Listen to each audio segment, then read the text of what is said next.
Pay স্কেলের সংশোধিত gazette কার্যকর হলো আজ থেকেই। বেতন কাঠামোয় বৈষম্য কমিয়ে নির্ধারণ 1:4 অনুপাত।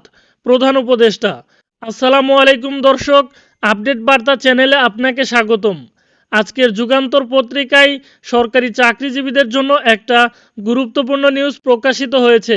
যারা সরকারি চাকরিজীবী আছেন তারা ভিডিওটি মনোযোগ সহকারে সম্পূর্ণ দেখুন এবং চ্যানেলটিকে সাবস্ক্রাইব করুন। আর আমাদের এই ভিডিওতে সবাই একটি করে লাইক দিয়ে 100টি লাইক পূরণ করে দিন। পে স্কেলের চূড়ান্ত গেজেট সংশোধন অবশেষে প্রকাশিত হয়েছে। আজ থেকেই কার্যকর হচ্ছে নতুন বেতন কাঠামো। প্রধান উপদেষ্টা ডক্টর মোহাম্মদ ইউনূসের সরাসরি নির্দেশে এই নতুন আদেশ কার্যকর হলো। এর ফলে দেশের সরকারি চাকরিজীবীদের দীর্ঘ প্রতীক্ষার অবসান ঘটল। নতুন পে স্কেলের সবচেয়ে বড় পরিবর্তন এসেছে বেতন ও ভাতায়। দীর্ঘদিন ধরে সরকারি কর্মকর্তা কর্মচারীরা অভিযোগ করে আসছিলেন যে আগের স্কেলে সর্বনিম্ন ও সর্বোচ্চ বেতনের মধ্যে বৈষম্য ছিল অনেক বেশি। এই বৈষম্য কমাতে নতুন কাঠামোতে সর্বনিম্ন ও সর্বোচ্চ বেতনের অনুপাত নির্ধারণ করা হয়েছে 1:4 অনুপাতে। এর মানে হলো সর্বনিম্ন বেতনভোগী কর্মচারীর তুলনায় সর্বোচ্চ বেতনভোগী কর্মকর্তা আর অতিরিক্ত সুবিধা পাবেন না। এই নতুন কাঠামো অনুযায়ী সর্বনিম্ন বেতন ধরা হয়েছে 35,000 টাকা এবং সর্বোচ্চ 1,40,000 টাকা। আগে যেখানে বেতন সীমা তুলনামূলক কম ছিল, এবার সেটি সংশোধন করায় চাকরিজীবীদের মধ্যে স্বস্তির পরিবেশ সৃষ্টি হয়েছে। বিশেষ করে মধ্য ও নিম্ন স্তরের কর্মচারীরা মনে করছেন এই সিদ্ধান্ত তাদের জীবনে বড় পরিবর্তন আনবে।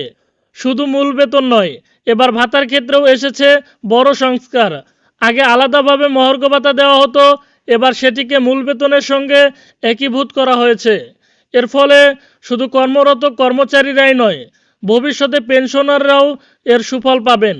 এছাড়া চিকিৎসা ভাতার পরিমাণও উল্লেখযোগ্যভাবে বাড়ানো হয়েছে, যা স্বাস্থ্যসেবার ক্ষেত্রে বড় সহায়ক হবে। প্রধান উপদেষ্টা এক জরুরি বৈঠকে বলেন, দেশের অর্থনীতির স্থিতিশীলতা বজায় রাখতে সরকারি কর্মচারীদের ন্যায্য পাওনা নিশ্চিত করা জরুরি। প্রশাসন যদি আর্থিক দিক থেকে দুর্বল হয় তাহলে দেশের উন্নতি ব্যাহত হবে। তাই সরকারের পক্ষ থেকে সিদ্ধান্ত নেওয়া হয়েছে আজ থেকে নতুন বেতন কাঠামো কার্যকর করার। এই ঘোষণার পর থেকেই বিভিন্ন দপ্তরে আনন্দের পরিবেশ সৃষ্টি হয়েছে। চাকরিজীবীরা মনে করছেন এই সিদ্ধান্ত দেশের ইতিহাসে একটি যুগান্তকারী পদক্ষেপ।